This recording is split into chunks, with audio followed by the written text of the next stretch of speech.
feed them, and old Mother Pig sent her 3 little pigs off to make their own way in the world.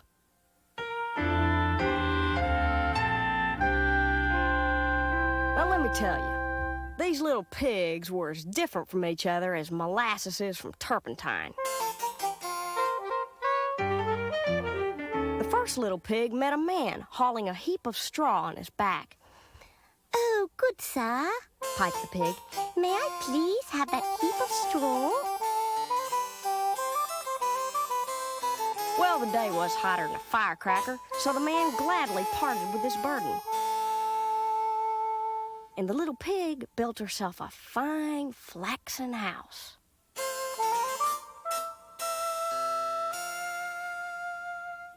Before long, a big old wolf wandered by, saw the little pig, and knocked on the door. Yo, how you doing today, little pig? Smiled the wolf, his empty stomach growling. I'm hankering for a cup of coffee. Won't you let me in? "No, no, no, no, no, no, no, no, Mr. Wolf," Quivered the pig. "I will not let you in. I swear by the hair on my chinny chin chin." The wolf sneered back. Well then, I'm gonna huff, and I'm gonna puff, and I'm gonna blow your house in. And he did just that. He blew down the house, grabbed the first little pig, and ate her all up.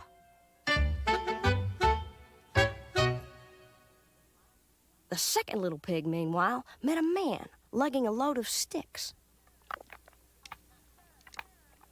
"Oh, sir," Commanded the pig. "may I please have that load of sticks?" Well, it was getting dark, so the man willingly set down the sticks. And the second little pig built herself a wonderful wooden house.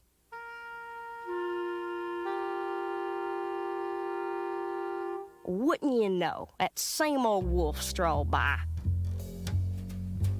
saw the little pig, and knocked on the door. Yo, how you doing today, little pig? Grinned the wolf, his long teeth gleaming. What you been doing with yourself? You're looking so fine. Won't you, let me in? "No, no, Mr. Wolf," shrieked the pig. "I will not let you in. I swear by the hair on my chinny chin chin." The wolf leered back. Why, I'm gonna huff, and I'm gonna puff, and I'm gonna blow your house in. So he huffed. The stick house shivered. And he puffed. The stick house shook. Then he puffed again. And the little stick house blew clean into the middle of next week. The wolf grabbed the second little pig and ate her all up.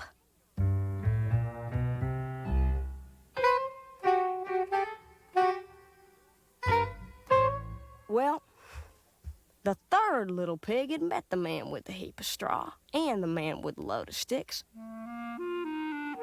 But she passed them both by.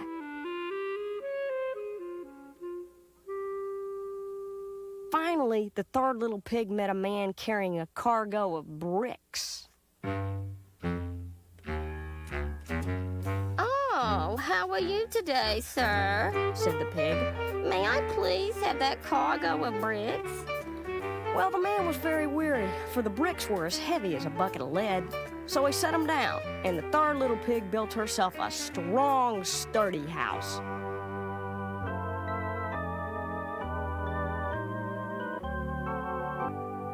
By now, sensing a trend, the wolf was on the prowl for little pigs in flimsy houses. Pretty soon, he spied the third little pig, and he knocked on the door. Yo, pig, Barked the wolf, not wasting time on pleasantries. let me in. "No, Mr. Wolf," declared the pig. "I will not let you in. I swear by the hair on my chinny chin chin." The wolf jeered back. Why then, I'll huff, and I'll puff, and I'll blow your house in. So he huffed. And he puffed. huffed again. And the little brick house didn't budge. He puffed again and huffed again. He huffed and puffed and huffed so hard he lost his breath and felt all dizzy. And still, the little house held firm.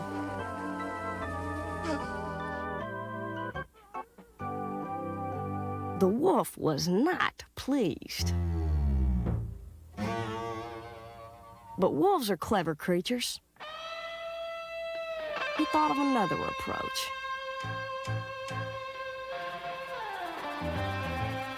Tap, tap, tap, went the wolf on the window of the little brick house. Hey, Little pig, he coaxed. Farmer Foster's field is just jam-packed with turnips. I'll meet you here at 6 tomorrow morning, and we can chow down together.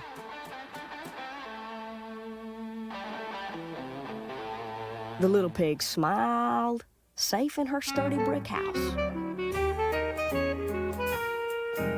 She knew that the wolf was planning to make a meal of her, so the little pig got up at 5 the next morning and went alone to Farmer Foster's field.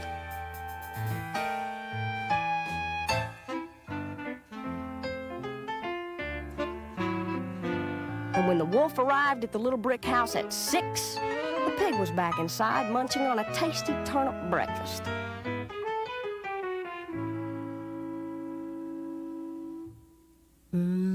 little pig, cooed the wolf. Are you all set?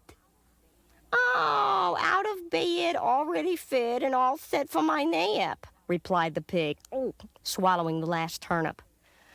The wolf wasn't pleased. But wolves are clever creatures. He thought of another approach.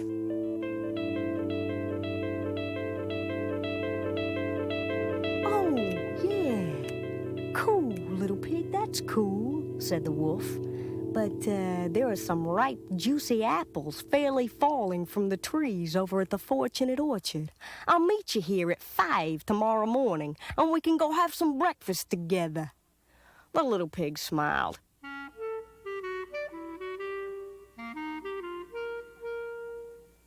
She got up at 4 the next morning and went alone to the Fortunate Orchard. She was high up in a tree pecking apples when the wolf arrived. "How's the fruit?" asked the wolf, seeing the pig way up out of his reach. Oh, ripe and red and better than you said, Announced the pig, gnawing at an especially appealing apple. Why don't you try one for yourself, Mr. Wolf? With that, the pig hurled an apple as far as she could to the far side of the orchard. Now, besides being clever, wolves are creatures of instinct. So when he saw the apple soaring across the orchard, the wolf, just like a yard dog, bounded off to fetch it. With the wolf at the edge of the orchard, the little pig slid down the tree and scurried home as fast as a grasshopper on a griddle.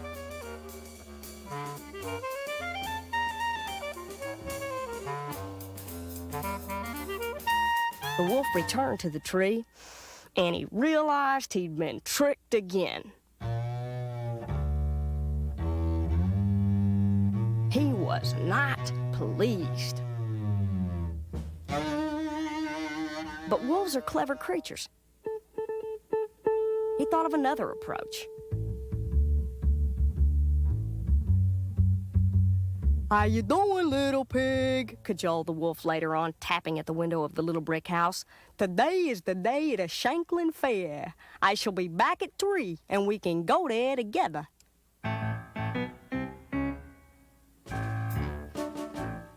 At 1 o'clock, the pig left her house and climbed the hill to Shanklin. She went to the fair, and there she sampled the food and sniffed the flowers and played the games. She bought herself a butter churn.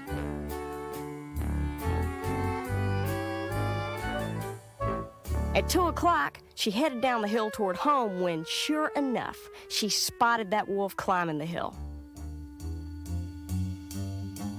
So she hopped inside the butter churn to hide. The churn tipped over and started to roll. Faster and faster, it tumbled down the hill till it was spinning like a pinwheel. The wolf, meanwhile, was trudging up the hill when all at once he heard a frightening sound.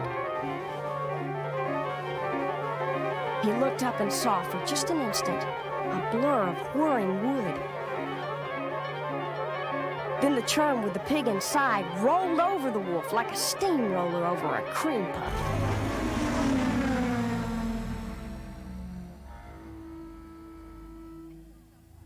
The wolf picked himself up, ran all the way home, and he never made it to the fair.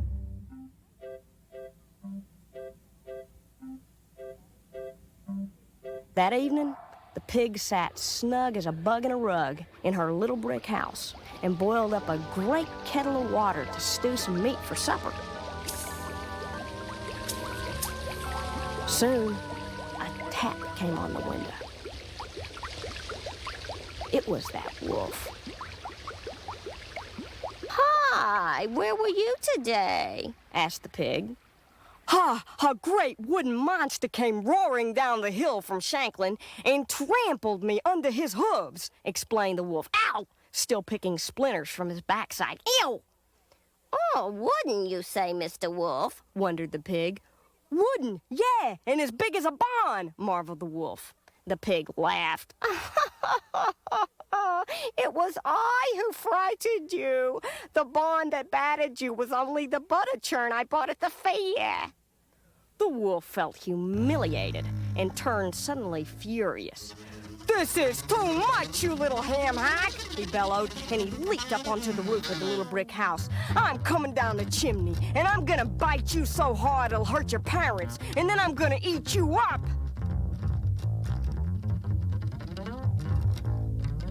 Whistling calmly, the little pig walked across the room to the fireplace and lifted the lid off the boiling kettle of water.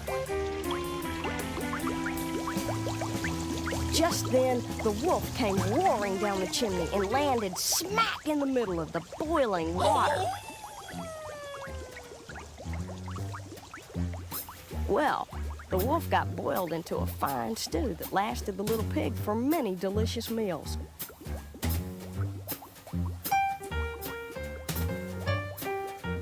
Yeah, wolves are clever creatures. But pigs are even cleverer.